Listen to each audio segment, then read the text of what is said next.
Hello friends, good morning. ఎలా ఉన్నారు మీరందరూ? నేనైతే చాలా బాగున్నానండి. Welcome to our channel DIY recipes cook with me. ఇవాల్టి వీడియో వచ్చేసి ద మోస్ట్ రిక్వెస్టింగ్ వీడియో అండి. మనకు రంజాన్ స్టార్ట్ అవ్వగానే అందరికీ గుర్తొచ్చేది హలీం. సో ఇవాల్టి రెసిపీ వచ్చేసి చికెన్ హలీం.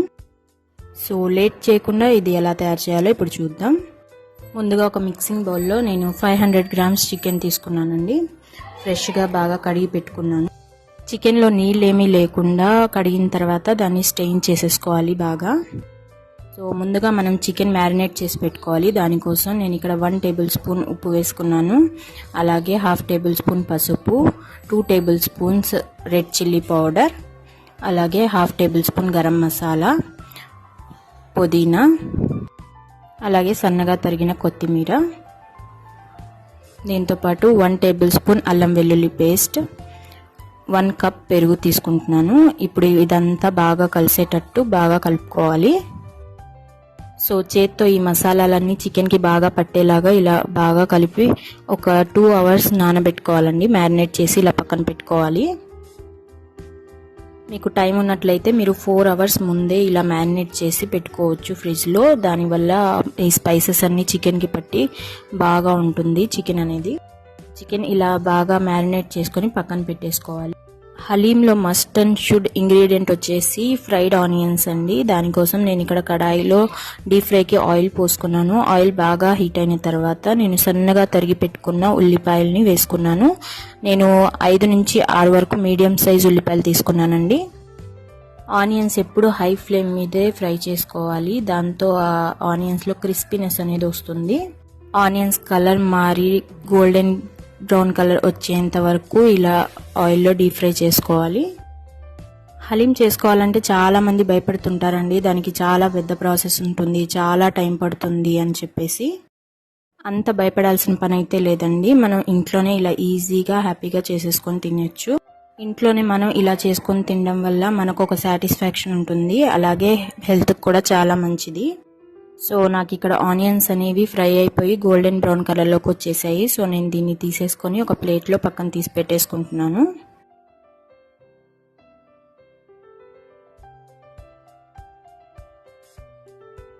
ఇప్పుడు మనం ఇదే ఆయిల్లో 1/2 కప్ క్యాష్యూ నట్స్ వేసుకొని ఫ్రై చేసుకుంటున్నానండి.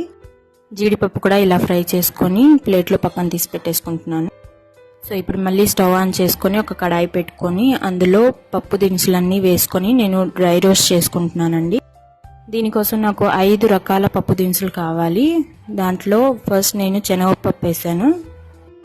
నేను ఇక్కడ పప్పుల దినుసులన్నీ హాఫ్ కప్ క్వాంటిటీలో తీసుకుంటున్నాను. 1/2 కప్ శనగపప్పు వేసుకొని 2 మినిట్స్ రోస్ట్ చేసుకున్న తర్వాత 1/2 కప్ కందిపప్పు కూడా వేసుకున్నాను. అది కూడా కొద్దిగా ఫ్రై అయిన తర్వాత 1/2 కప్ మినప్పప్పు వేసుకున్నాను. దాని తర్వాత 1/2 కప్ పెసరపప్పు కూడా వేసుకున్నాను. ఇవన్నీ కొద్దిగా ఫ్రై అయిన తర్వాత లాస్ట్లో నేను 1/2 కప్ ఓట్స్ కూడా వేసుకొని ఫ్రై చేసుకుంటున్నాను. దీంతోపాటు మీ దగ్గర మసూర్ దాల్ ఉంటే అది కూడా మీరు యూజ్ చేసుకోవచ్చు. ఇవన్నీ ఒకేసారి వేసుకోకూడదండి. టైం గ్యాప్ ఇచ్చి 2 మినిట్స్ తర్వాత వేసుకోవాలి. ఎందుకంటే ఒకేసారి వేసినట్టయితే కొన్ని ఫ్రై అవుతాయి, కొన్ని ఫ్రై అవ్వవు. సో ఓట్స్ అనేవి తొందరగా ఫ్రై అయిపోతాయి కాబట్టి నేనైతే లాస్ట్లో వేసుకున్నాను. ఈ పప్పు దినుసులన్నీ ఫ్రై చేసేసుకొని పక్కన పెట్టేసుకోవాలి. ఇప్పుడు మళ్ళీ స్టవ్ ఆన్ చేసుకొని ఒక బాండీ పెట్టుకున్నాను. అందులో 1 కప్ గోధుమ రవ్వ వేసుకున్నాను.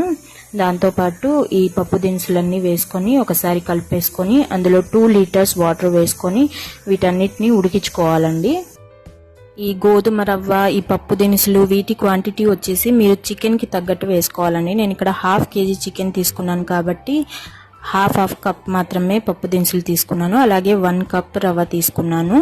మీరు ఎక్కువ క్వాంటిటీ చికెన్ తీసుకున్నట్టయితే దాని ప్రకారమే మీరు ఎక్కువ క్వాంటిటీ పప్పు దినుసులు తీసుకోవాలి. ఇవన్నీ ఒక 20 మినిట్స్ ఉడికించుకోవాలండి. మధ్య మధ్యలో కలుపుతూ ఉండాలి, లేదంటే అడుగంటిపోతుంది. సో చూసారు కదా, ఇక్కడ ఈ రవ్వ పప్పు దినుసులు అవన్నీ ఉడికిపోయాయి బాగా. ఇప్పుడు దించేసుకొని దీన్ని చల్లారబెట్టుకోవాలి. మళ్ళీ నేను స్టవ్ ఆన్ చేసుకొని ప్రెషర్ కుక్కర్ పెట్టుకున్నాను. అందులో 1/2 కప్ ఆయిల్ పోసుకున్నాను. ఇది ఆనియన్స్ ఫ్రై చేసిన ఆయిలే నేను ఇక్కడ యూస్ చేస్తున్నాను. ఇక్కడ ఆయిల్ బాగా హీట్ అయిన తర్వాత సన్నగా తరిగిన ఉల్లిపాయలు 1 కప్పు వేసుకున్నాను. దాంతోపాటు 5 నుంచి 6 పచ్చిమిరపకాయలు వేసుకున్నాను.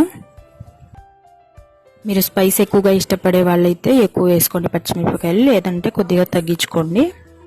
ఆనియన్స్ గోల్డెన్ బ్రౌన్ కలర్ వచ్చేంత వరకు ఆయిల్లో ఫ్రై చేసుకోవాలి. చూసారు కదా, ఇక్కడ ఆనియన్స్ బాగా ఫ్రై అయిపోయాయి. ఇందులో ముందుగా మనం మ్యారినేట్ చేసి పెట్టుకున్న చికెన్ని వేసుకుంటున్నాను. దీన్ని ఒకసారి బాగా కలిపేసుకొని ఒక 5 మినిట్స్ హై ఫ్లేమ్ మీద ఇలాగే కుక్ చేసుకోవాలి. దీంట్లో నేను ఎలాంటి వాటర్ కానీ ఎలాంటి స్పైసెస్ కూడా యాడ్ చేయట్లేదు, ఎందుకంటే మనకు చికెన్లోనే వాటర్ వస్తుంది. అంతేకాకుండా మనం పెరుగు కూడా దీంట్లో యాడ్ చేసుకున్నాం కాబట్టి దీంట్లోనే చికెన్ అంతా ఉడికిపోతుంది. ఇప్పుడు దీన్ని మూత పెట్టేసుకొని మీడియం ఫ్లేమ్ మీద 4 to 5 విజిల్స్ వచ్చేంత వరకు కుక్ చేసుకోవాలి. చూసారు కదా, ఇక్కడ మన చికెన్ అనేది బాగా ఉడికిపోయింది. జనరల్గా చికెన్ని కుక్కర్లో ఉడికించాల్సిన అవసరం లేదండి, మామూలుగానే తొందరగా కుక్ అయిపోతుంది. కాకపోతే నేను ఇక్కడ చికెన్ పీసెస్ అనేవి మ్యాష్ చేసుకోవాలి, దానికోసమే నేను 4 to 5 విజిల్స్ పెట్టుకొని ఇలా చికెన్ అనేది ఉడికించుకున్నాను. ఈ ఉడికిన చికెన్ని ఇప్పుడు పప్పు గుత్తితో కానీ లేకపోతే మీ దగ్గర ఏదైనా మ్యాష్ చేసుకునే ఎక్విప్మెంట్ ఉంటే దాంతో మ్యాష్ చేసుకోండి బాగా. దీన్ని మిక్సీలో వేసుకోవాల్సిన అవసరం లేదండి, ఇలా పప్పు గుత్తితోనే బాగా మ్యాష్ అయిపోతుంది తొందరగా. మిక్సీలో వేయటం వల్ల చికెన్ అనేది మొత్తం బాగా పేస్ట్గా అయిపోతుందండి, అప్పుడు మీకు అంత టేస్ట్గా అనిపించదు. సో అందుకని నేను ఇలా పప్పు గుత్తితో మ్యాష్ చేసుకుంటున్నాను. చూసారా, దీని కన్సిస్టెన్సీ ఇలా ఉండాలి. ఇలా మ్యాష్ చేసుకున్న చికెన్ని మనం పక్కన పెట్టుకోవాలి. ఇప్పుడు మనం ముందుగానే ఉడకపెట్టుకున్న పప్పు దినుసులు ఉన్నాయి, దాన్ని మిక్సీ పెట్టుకోవాలి. మరీ పేస్ట్లా కాకుండా కొద్దిగా పలుకుల్లా ఉంటేనే బాగుంటుంది. ఇప్పుడు దీంట్లో మనం ముందుగానే మ్యాష్ చేసి పెట్టుకున్న చికెన్ పీసెస్ని వేసుకుంటున్నాను.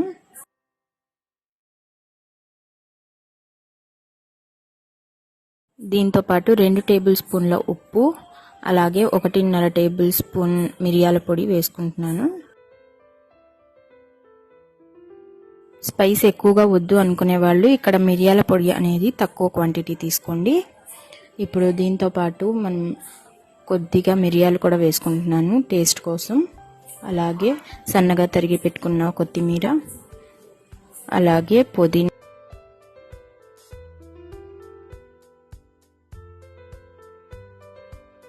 అలాగే దీంతో పాటు మనం ముందుగానే ఫ్రై చేసి పెట్టుకున్న ఆనియన్స్ అనేవి సగం వరకు వేసుకోవాలండి. సగం ఇందులో వేసుకొని సగం గార్నిష్ కోసం పెట్టుకోండి. అలాగే ముందుగానే ఫ్రై చేసి పెట్టుకున్న కొద్దిగా కాజు, అలాగే 3 టేబుల్ స్పూన్స్ నెయ్యి వేసుకున్నాను. ఇక్కడ నేను నెయ్యితో పాటు నూనె కూడా యాడ్ చేస్తున్నాను, మీరు కావాలంటే ప్యూర్ నెయ్యితో కూడా చేసుకోవచ్చు, ఓన్లీ నెయ్యి మాత్రమే యూజ్ చేయొచ్చు. నేనైతే ఇక్కడ కొద్దిగా ఆయిల్ మరియు కొద్దిగా నెయ్యి వాడుతున్నాను. ఆయిల్ అనేది నేను 1/2 కప్ తీసుకున్నాను. ఇప్పుడు ఇవంతా బాగా కలిపేసుకొని స్టవ్ ఆన్ చేసుకొని దీన్ని 20 మినిట్స్ లో ఫ్లేమ్ మీద కుక్ చేసుకోవాలి.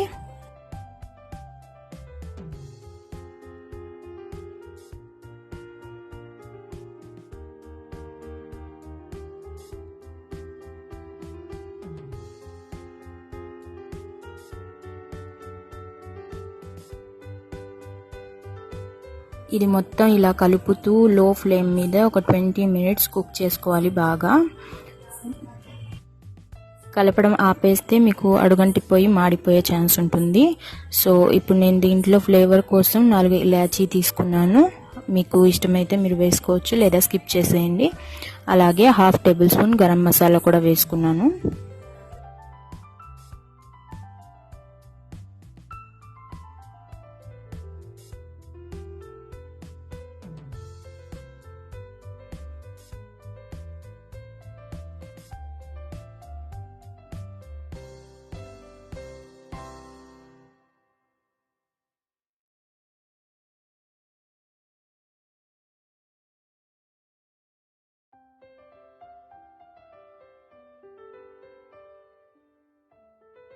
దీని కన్సిస్టెన్సీ థిక్ అయ్యేంత వరకు ఇలా కంటిన్యూగా కలుపుతూనే కుక్ చేసుకోవాలి. అంతే, 20 మినిట్స్ తర్వాత మీకు చికెన్ హలీం అనేది రెడీ అయిపోతుంది. మీరు సర్వింగ్ బౌల్లోకి తీసుకొని సర్వ్ చేసుకోవడమే ఆలస్యం. ఎంతో tasty and healthy chicken haleem నచ్చిందా మీకు? అయితే మీరు కూడా ఇంట్లో ట్రై చేసి ఎలా ఉందో నాకు కామెంట్ సెక్షన్లో కామెంట్ చేసి చెప్పండి. దీన్ని సర్వ్ చేసుకునే ముందు ఇలా గార్నిష్ చేసుకోండి, చూడడానికి కూడా చాలా బాగుంటుంది. సో గార్నిషింగ్ కోసం నేను కొద్దిగా సన్నగా తరిగిన కొత్తిమీర, అలాగే కొద్దిగా పుదీనా, దాంతోపాటు మనం ముందుగానే ఫ్రై చేసి పెట్టుకున్న ఆనియన్స్, అలాగే 2 టేబుల్ స్పూన్ల నిమ్మరసం యాడ్ చేసుకుంటున్నాను. అలాగే 2 టేబుల్ స్పూన్ల కరిగిచ్చిన నెయ్యి కూడా యాడ్ చేసుకుంటున్నాను. దాంతో ఫ్లేవర్ చాలా బాగుంటుంది. సో ఫైనల్గా మనం ముందుగానే ఫ్రై చేసి పెట్టుకున్న జీడిపప్పు కూడా వేసుకొని గార్నిషింగ్ చేసుకుంటే ఎంతో tasty and healthy chicken haleem ready to serve. నాకు చికెన్ మాత్రమే అవైలబుల్గా ఉందండి, సో అందుకనే నేను చికెన్తో హలీం చేసి చూపిస్తున్నాను. నెక్స్ట్ టైం నేను తప్పకుండా మటన్తో హలీం చేయడం కూడా మీకు చూపిస్తాను. సో నా ఈ వీడియో కనుక మీకు నచ్చినట్టయితే తప్పకుండా నా వీడియోని లైక్ చేయండి, షేర్ చేయండి, అలాగే నా ఛానల్ని సబ్స్క్రైబ్ చేసుకోవడం మాత్రం మర్చిపోవద్దు. ఇలాంటి మరిన్ని మంచి రెసిపీస్తో మళ్ళీ మీ ముందుకు వస్తాను. అంతవరకు bye bye. Thank you for watching my video.